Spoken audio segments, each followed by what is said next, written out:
Hello, আসসালামু আলাইকুম। কেমন আছেন সবাই? আশা করছি যে যেখানে আছেন সবাই ভালো আছেন, সুস্থ আছেন। তো প্রতিদিনের মতো আজকে একটা দুপুরে খাবার ভিডিও নিয়ে চলে আসলাম।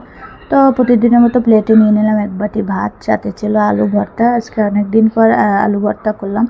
এরপরে সাথে ছিল পেঁয়াজ, এরপরে আমি নিয়ে নেব শসা। শসা পেঁয়াজ এটা আমি প্রতিদিনই ভাতের সাথে খাওয়ার চেষ্টা করি।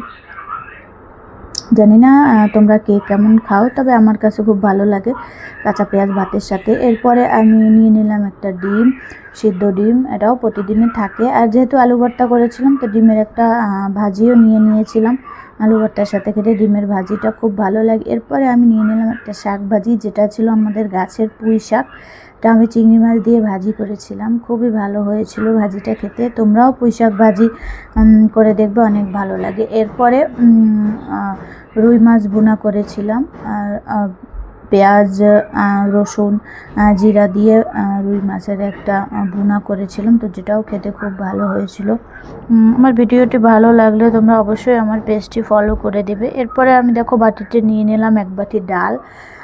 যেহেতু আলু ভর্তা করেছি, আলু ভর্তার সাথে ডালটা খেতে খুবই ভালো লাগে। আর পুঁই শাকের যে ডাঁটাগুলো ছিল ওগুলোই আমি ডালের মধ্যে দিয়েছিলাম, ওগুলো আর ফেলে দেইনি। তো ডালটা খেতে খুবই অসাধারণ হয়েছিল, ভালো হয়েছিল। তো আমার ভিডিওটি যদি তোমাদের ভালো লাগে তাহলে অবশ্যই লাইক কমেন্ট শেয়ার করে পাশে থাকবে। এবং শেষ পাতে ছিল আম, যেটা এখন আমের সিজন, আম না থাকলেই নয়। তো ঠিক আছে বন্ধুরা, আমার ভিডিওটি ভালো লাগলে অবশ্যই পেজটি ফলো করে লাইক কমেন্ট শেয়ার করে পাশে থাকবে। আর যারা ইউটিউবে দেখছো তোমরা অবশ্যই আমার চ্যানেলটি সাবস্ক্রাইব করে দিও। তো সবাই ভালো থাকো, আজকের মতো এই পর্যন্তই, টাটা।